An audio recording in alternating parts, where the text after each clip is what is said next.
Hi, this is Mahesh Ravi, and in this video, we're going to take a look at how to create this type of effect poster with a very interesting sort of analog technique.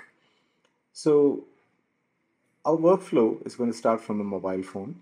So, you're seeing my mobile phone screen right now, and I'm going to go to PixArt to basically create a text which says dance.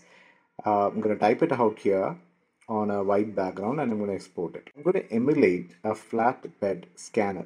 So a scanner is something where you can actually put a physical paper in and then scan it to your computer.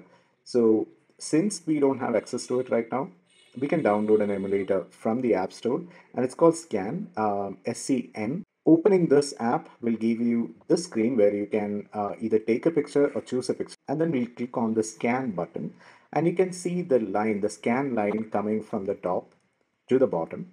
And while the scan is happening, whatever you do on your document, it will be captured into the scan. It's sort of like a very slow shutter speed camera. So when the scan line is coming, I'm just randomly moving this paper, and this is scan that I'm going to get.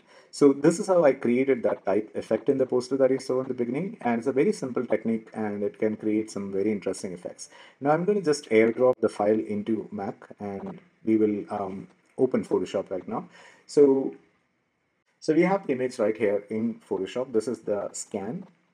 It has a very interesting wavy 3D vibe to it, and this is exactly what we wanted, right? So I'm going to create a new document. Let's keep it 1080 by 1080. Let's click create, and we have this document right here. I want to use the blue color, so I'm going to go to a bright blue and I'm going to select that as my background color. So I'll take this, okay, this is fine. So I'm going to go to this layer, change the blending mode to multiply, and I have the effect that I want.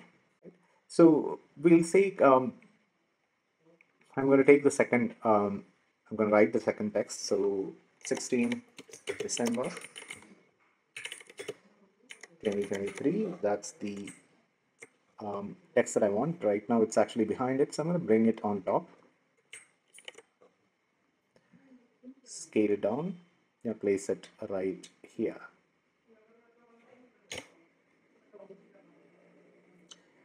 You can change the typeface. So I'm going to go with something which is a little too straightforward to contrast with what we already have in the dance. So I just scale it up a bit. So we have 16 December 2023 written like this. So what I did here is that I sort of created an illusion that a part of the text is going behind the dance, like it's sort of like a 3D illusion that is happening there.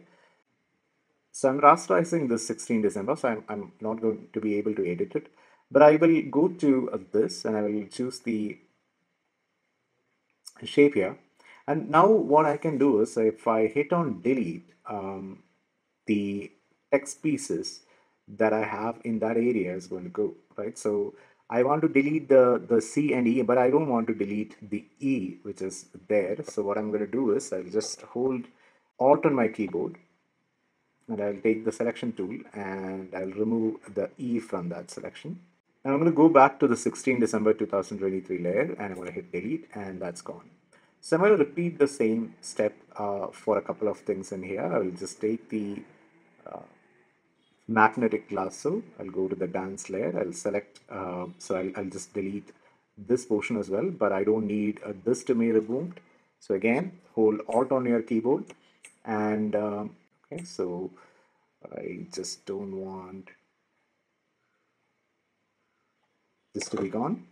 I go back to 16 December, I'm going to delete it. Right? I can continue doing this for maybe this one. So I'm going to select this shape right here. And again, Alt on my keyboard and make a selection where I don't want to delete anything. And hit delete. So I will add some secondary information into this. So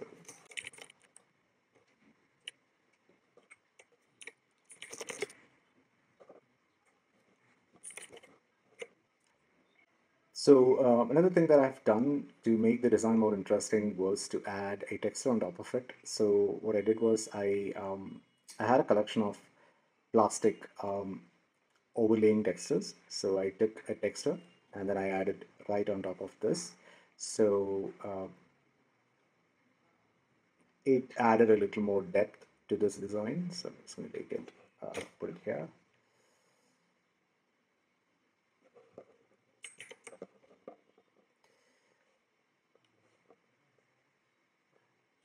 And I used the eraser brush to sort of erase the texture from the areas that I didn't want so much of damage happening. So I still retained all the details and I created the poster like this. So I hope this actually gives you more scope to experiment with type. And I'll see you with another video soon. Till then.